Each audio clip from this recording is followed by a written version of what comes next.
So this video is going to go over the short-sided bunker shot. This shot, you have to get up high, quick, okay? And you don't have a lot of green to work with. So this bunker shot's going to have to come out high, and it's going to have a lot of spin so it can stop on the green quickly, okay? So bunker 101, really quick, because how to execute this shot is important to understand how the club needs to enter the sand. So going over bunker 101 really quick. So hitting this shot starts with a concept first. So I would chalk a line in the sand this way, okay? Just practicing your entry point control. I pretend a ball there is on the front part of this ridge, okay? Feet in the sand, put my tush out and down this way, club open. I like to remember it as if the club's laying down like a pancake. Lean forward onto my lead knee, lead foot, face like a pancake, leave my body there, fold and fold. Fold up my right arm, fold up my left arm, and then I hit the line. So what I'm doing here when I hit the line is I'm looking at my divot or my entry point. I want the beginning of that crater and the end point of that crater equal distance from the line, okay?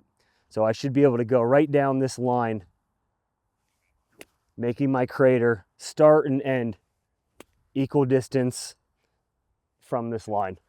Okay, notice how I said crater, not divot. It's a crater because this start point here in the beginning of this crater and or divot, okay, that's actually not where the club entered the sand. It entered it out in front here. And since it came in steep with speed, it entered in front of this line, okay, and it actually blew the sand back. So why this is important to go over is on this short-sided bunker shot, when we have to get it up short, high and short, or if we have to travel it further, I never want to change the entry point in the sand. I believe in having a stock entry point for all shots. That way you can keep it consistent and keep it easy, okay? So back to this shot that we unfortunately are faced with. So this particular shot, once again, I got to get it up high and quick and have it land soft. So I'm going to take my higher lofted club. In this case, I have my 60-degree sand wedge. You don't always have to use your stock sand wedge or your 54, 56. You can use a higher lofted club and you can use a lower lofted club, okay?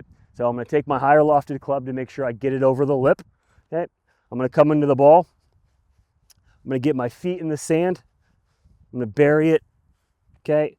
Tush out and back this way. I'm going to get the face open, so the leading edge will be pointing way to the right, and the back of the club will be on the ground. This is my pancake analogy, okay?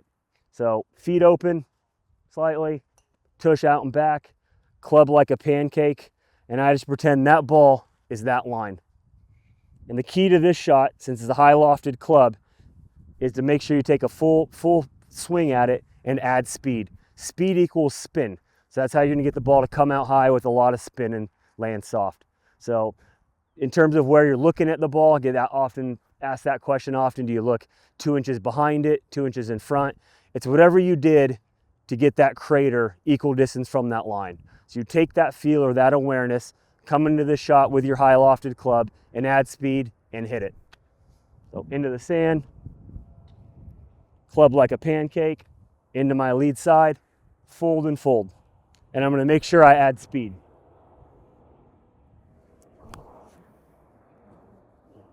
So that'll come out high with a ton of spin and stop right there.